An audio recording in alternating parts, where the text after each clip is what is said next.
pergunta que tem que ser esclarecida se perdeu na humanidade. O que se perdeu na humanidade Se perdeu para a gente precisar da redenção, para a gente pedir, reclamar. o que se perdeu não está, obviamente, claro de início à primeira vista, quando se fala de psicologia da moral ou a psicologia funcional do eu moral. O que se perdeu, a gente vai perceber, o que se perdeu são os efeitos, nos vícios que aparecem como traços desse desequilíbrio moral do ego. E esse desequilíbrio moral do ego aparece com essa incapacidade psicológica de avaliar e desistir de certas escolhas que deveriam ser recusadas, pelo fato de conter em si um potencial mortal de desestabilizar todo o processo de relação entre pessoas e pessoas, pessoa e mundo. Eu acho que o conceito mais importante da Bíblia, se a gente pudesse dizer isso, seria o conceito de unidade afetiva.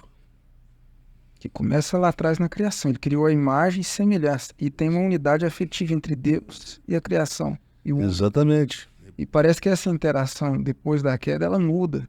Parece que a sensação que eu tenho é que o Deus que estava presente e o ser humano que ficava à vontade na presença dele, e agora acontece uma mudança nisso, né? Nessa interação entre Deus e aí ele deixa de ser parecido com a semelhança do Criador. Parece que ele perde isso. Existe, e isso é um fato. A transgressão, ela produziu esse fenômeno que você está falando, e esse fenômeno é entendido, foi entendido por Hegel, né? O fenômeno foi entendido que o pecado, a queda, ela produz uma alienação estrutural do ser humano em relação a si mesmo e ao outro, né?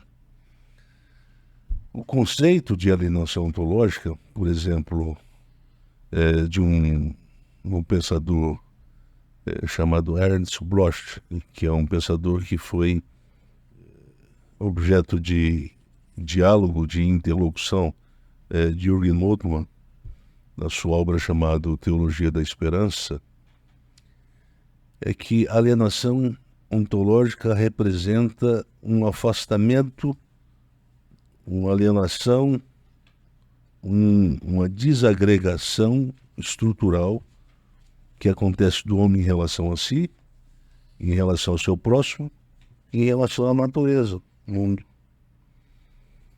O conceito de alienação, portanto, coube bem. O pecado original significa alienação. Alienação por quê? Porque alienar significa se distanciar. Se distanciar de forma quase que irreconciliável de um objeto que se mantinha uma relação de comunhão. Portanto, o conceito de alienação pressupõe a ruptura desse elo. Pressupõe quebra de unidade, quebra substancial de uma unidade afetiva e que não pode ser consertado. Portanto, daquilo que a gente se alienou afetivamente, a gente não consegue ter compaixão, exercer misericórdia. Por isso que a maldade está sempre camuflada. Nós quebramos uma coisa que a gente não consegue consertar. Não consegue consertar. Então, essa quebra dessa unidade, ela produziu uma flagrante maldade que se institucionaliza nas mais diversas formas de lógicas de interação. É do pai para o filho, é do filho para o pai, é do esposo para a esposa, é da esposa para o esposo, é do amigo com amiga, amiga com amiga, etc, etc. Quando Jesus fala de cobiçar a mulher, na verdade ele está dando um exemplo, mas me parece que ele está querendo falar da cobiça no sentido mais amplo, então. A cobiça é sempre um problema, né? Lá no Decálogo, a cobiça, ela não é só cobiçar a mulher do teu próximo, mas é cobiçar o gado do teu próximo, a casa do teu próximo, a terra do teu próximo, etc., né? Mas no sentido como Paulo coloca ali, é um sentido mais sutil, né? É um sutil que pressupõe mais um conflito que o Paulo, que a mente humana tem com o problema do... existe possibilidade de refrear essa racionalidade transgressora, de maneira que a gente possa preservar o conceito de saúde ontológica quando as interações acontecem? Não, não. Porque as interações sempre guardem um potencial mortífero. E esse potencial mortífero aparece exatamente no exemplo que você deu, de Caim e Abel. É um potencial que já existe, independente do que faz o Abel ou do que faz o Caim. E que também o apóstolo lida com isso, o apóstolo Paulo, em várias comunidades, nas cartas que ele escreve, sim, não é? Quando, nas cartas à comunidade de Corinto, ele fala sobre a cobiça que acontece relativamente ao destaque que o outro tem. E eu quero...